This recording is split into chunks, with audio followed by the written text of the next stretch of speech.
1 acre can feed 22 Hereford cattle through an entire winter, without a single bale of hay. That statement sounds absurd in an era when farmers calculate costs per ton of silage, and winter feeding budgets spiral into tens of thousands of dollars. But the crop is not a miracle. It is not even new. It is fodder beet, and the fact that most cattle operations have forgotten about it might be the most expensive oversight in modern livestock farming. Before we start, subscribe and become a channel member to support our work. Fodder beet belongs to the same family as sugar beet, Swiss chard, and the humble garden beetroot. It was bred specifically for bulk, not sweetness. The roots grow massive, sometimes as large as a football, and the leafy tops can tower 2 feet above the ground. Together, the plant delivers something that should stop every rancher mid-sentence: 20 to 30 tons of fresh weight per acre.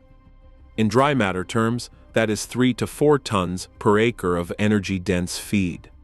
To put that in perspective, typical hay yields in North America hover around 2 to 3 tons of dry matter per acre under ideal conditions. Fodder beet does not just match that, it doubles it.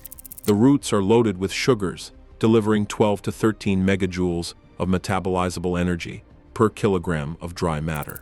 The tops provide protein, ranging from 20 to 25% crude protein in the leaves.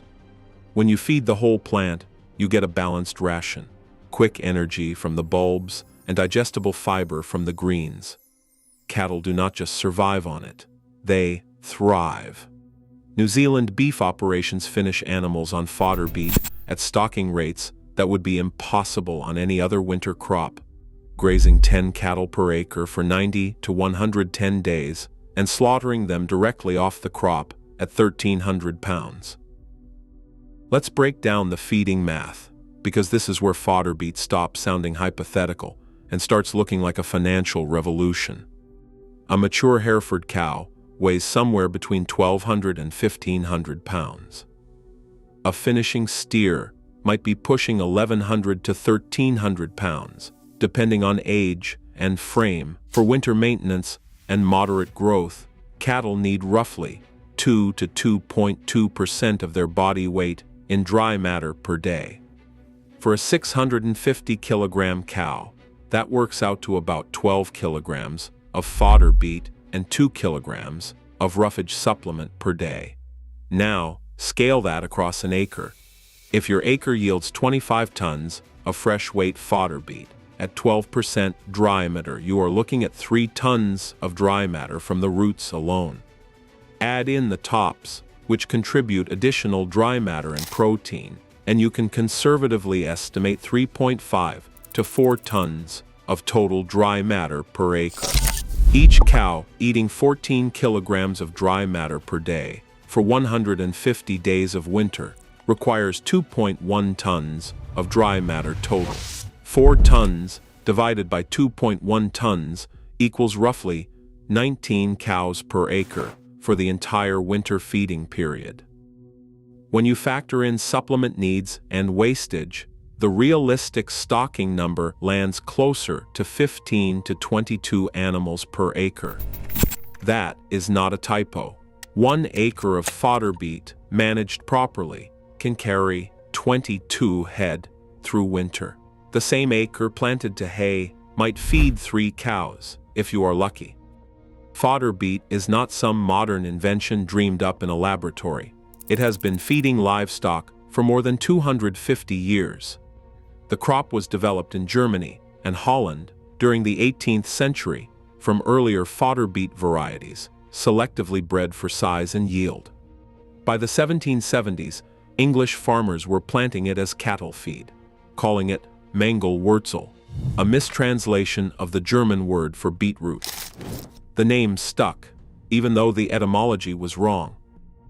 Mangels became a cornerstone of winter feeding across Britain and Europe, allowing farmers to keep larger herds without running out of stored forage.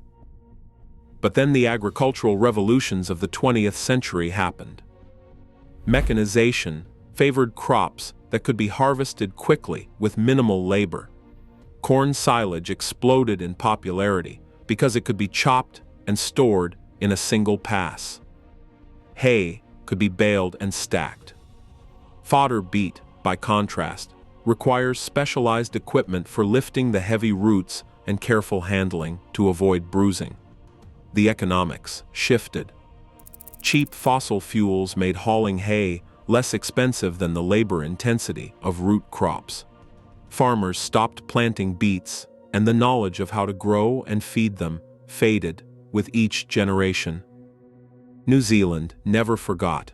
Dairy and beef operations there kept refining fodder beet systems, and today the crop is a backbone of their winter feeding programs. Some dairy herds in New Zealand get 30 to 40% of their winter feed from fodder beet, cutting grain imports and maintaining body condition scores through the cold months. The results speak louder than any sales pitch. Farmers report feed cost reductions of 40 to 60% compared to hay-based systems.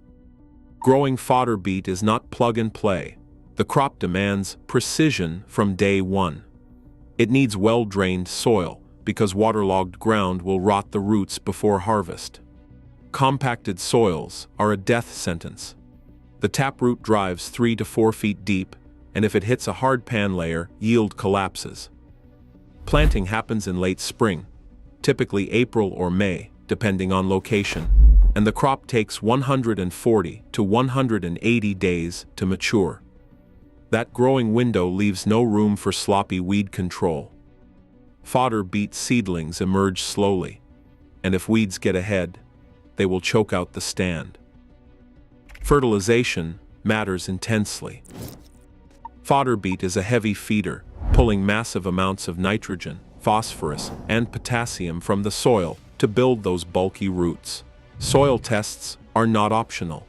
Farmers who guess at fertilizer rates either starve the crop or waste money on excess nutrients that leach away. Boron is another critical micronutrient. Deficiency shows up as brown heart, a condition where the center of the root rots from the inside out. A foliar spray or soil application of boron usually fixes it, but you have to catch it early. Harvesting is where modern systems shine. Older methods involved hand pulling or single-row lifters that made harvest painfully slow. Today, specialized harvesters can lift, top, and load fodder beet in one pass, dropping the roots into a trailing cart and leaving the tops in windrows for separate collection. The roots store well if kept cool and protected from frost, lasting months in clamps or barns. But here is the catch. Once you start feeding, you cannot stop. Fodder beet is not a once-a-week feeding operation. Cattle need daily allocations, usually strip-grazed or rationed in troughs, and they need to be transitioned carefully to avoid digestive upsets. Fodder beet is so energy-dense that it can wreck a rumen if introduced too fast. The sugars in the roots ferment rapidly, producing volatile fatty acids that can drop rumen pH into acidosis territory. The transition protocol is strict. Start with 1 to 2 kilograms of dry matter per day, and increase by 1 kilogram every second day until cattle reach full intake. That process takes at least 14 days, sometimes longer, with younger stock. Rush it, and you will have sick cattle, bloat, or worse. During transition, cattle need roughage. Grass, hay, silage, or even straw provides the fiber that keeps the rumen functioning. Once fully adapted, cattle can eat fodder beet ad libitum with just 2 to 3 kilograms of dry matter from supplement per day. More supplement than that actually reduces beet intake, daily weight gain, and profit. The sweet spot is unrestricted beet access and minimal roughage to maintain rumen health. Protein supplementation becomes critical for certain classes of stock. Fodder beet roots are low in protein, often under 10% crude protein on a dry matter basis. The tops help balance that with their higher protein content. But if you are feeding roots alone, you need to add a protein source such as grass, legume silage, or a protein concentrate. Young growing cattle and lactating cows cannot perform on beet alone without protein supplementation. Dry cows and finishing steers are more forgiving, but even they benefit from a small protein addition. Trace minerals deserve attention too. Cattle eating high beet diets can develop deficiencies in copper, selenium, and iodine if not supplemented. A mineral mix, formulated for rations based on fodder beet, keeps that in check. Water access is non-negotiable. Despite the high moisture content of fodder beet, cattle still need clean drinking water available at all times. Fodder beet costs more to establish than hay or silage. Seed, fertilizer, and specialized equipment push establishment costs higher, but the return per acre blows traditional forages out of the water. If you grow 25 tons of fresh weight per acre and value that feed internally at the cost of hay equivalent, you are looking at $1,200 to $1,800 in feed value per acre. Subtract establishment costs of around $500 to $700 per acre, and you are still netting a margin 3 to 4 times higher than hay. In drought years, the economics get even more dramatic. When hay prices double or triple due to scarcity, fodder beet prices stay relatively stable because the crop's deep taproot makes it drought-tolerant. Farmers in the United Kingdom who switched part of their winter program to fodder beet reported feed cost cuts of 40 to 60% compared to hay-based systems.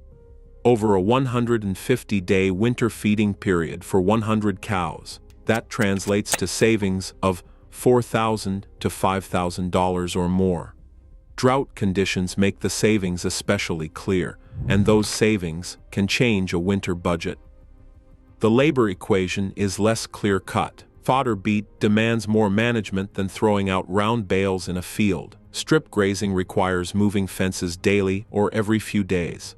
Rationing in troughs means daily feeding runs. Transition monitoring takes vigilance. But the flip side is that you are feeding fewer acres for the same number of cattle, which means less land tied up in forage production and more land available for other enterprises or conservation. Some operations find that the trade-off worth it. Others do not have the labor bandwidth. Fodder beet is not the only brassica or root crop in the winter feeding toolbox. Kale, turnips, swedes, and forage rape all have their place, and each comes with trade-offs. Kale delivers excellent dry matter yield, up to 6 tons per acre over 150 days, with crude protein levels of 15 to 17%. It is cold hardy, maintains quality through hard frosts, and can be grazed multiple times if managed carefully. But kale does not match the sheer energy density of fodder beet. Cattle gain slower on kale unless it is supplemented with a higher energy feed. Turnips grow fast, maturing in as little as 60 to 90 days, making them ideal for late-season planting after a cereal harvest. The tops are high in protein, often exceeding 20% crude protein, and cattle find them highly palatable. The bulbs provide moderate energy, though not as concentrated as fodder beet. Turnips are excellent for short-term grazing or as a bridge crop, but their lower overall dry matter yield means you cannot stock as heavily per acre. Protein-rich tops and quick growth make turnips useful in many systems. Swedes, also called rutabagas, sit somewhere between turnips and fodder beet in terms of energy and yield. They are slower to mature than turnips, but more cold tolerant, and they store well in the ground through winter. Swedes have a consistent energy content around 12 to 12.5 megajoules of metabolizable energy per kilogram of dry matter, making them a reliable if unspectacular winter feed. They work well in rotation with fodder beet to prevent cattle from tiring of a single crop type over a long winter. Forage rape is a leafy brassica with high protein and excellent palatability, but it is less suited to long-term winter feeding because it does not store energy in a root. Rape shines as a short-duration grazing crop in autumn, often planted with oats or turnips in a mix. It regrows well, if not grazed below 6 inches, allowing multiple grazing cycles. The strategic move for many operations is not to pick one crop, but to sequence them. Start cattle on turnips or kale in early winter, then transition to fodder beet mid-season. That prevents diet fatigue, maintains intake, and spreads risk across multiple crops. If one crop underperforms due to weather or pests, the others pick up the slack. The biggest barrier to adopting fodder beet is not the agronomy or the economics. It is the lack of experience. Most North American farmers under 60 have never grown it, never fed it, and never seen it done right. Equipment dealers do not stock beet harvesters. Seed companies carry limited varieties. Extension publications focus on corn, soybeans, and alfalfa, because that is where the market demand has been for decades. Breaking that inertia requires seeing it work. New Zealand figured that out by hosting field days, farm walks, and grazing demonstrations where farmers could watch cattle thriving on beet and ask questions in real time. Those peer learning events did more to spread adoption than any research paper ever could. The same model works anywhere. A single early adopter in a county who plants 5 acres, documents the process, and invites neighbors to visit, can shift the entire local conversation about winter feeding. The crop is also unforgiving of mistakes in the first year or two: planting too shallow, harvesting too early, transitioning cattle too fast. Any one of those errors can turn a promising trial into a disaster that convinces a farmer never to try again. That is why mentorship matters. Farmers learning from someone who has already navigated the learning curve cut their risk dramatically. The other challenge is scale. Fodder beet makes the most sense on operations with at least 50 head of cattle wintered annually. Below that threshold, the investment in specialized equipment and the management intensity become harder to justify. Small-scale farmers can still make it work by grazing the crop in the ground and avoiding the need for mechanical harvest, but that limits flexibility. If weather turns bad, fodder beet forces a rethink of what winter feeding has to look like. The conventional model is expensive. Grow or buy hay, store it in barns, feed it out with tractors, and watch cattle maintain body condition at best. Fodder beet flips that. Cattle graze fresh, high-energy feed in the field, gain weight through winter instead of just maintaining, and exit the season in better condition than they entered. The land footprint shrinks. The feed cost per head drops. The carbon footprint improves because you are not burning diesel to cut, bale, haul, and feed hay multiple times. Climate volatility makes that shift more urgent. Summers are getting hotter and drier in many regions, hammering hay yields. Fodder beet's drought tolerance and deep rooting give it an edge in marginal rainfall years. When pasture fails and hay is scarce, having a crop that can still deliver 30 tons per acre is the difference between selling cows at a loss and finishing them at a profit. The crop also opens up rotational flexibility. Fodder beet is a heavy feeder, but it leaves the soil in good shape for a following cereal crop because the deep roots break up compaction and the residual fertility from manure and leaf drop feeds the next planting. Some farmers use beet as a break crop in continuous grain rotations, capturing the soil health benefits while producing winter feed. If you liked this video, please watch another one that pops up on the screen. And please become a channel member.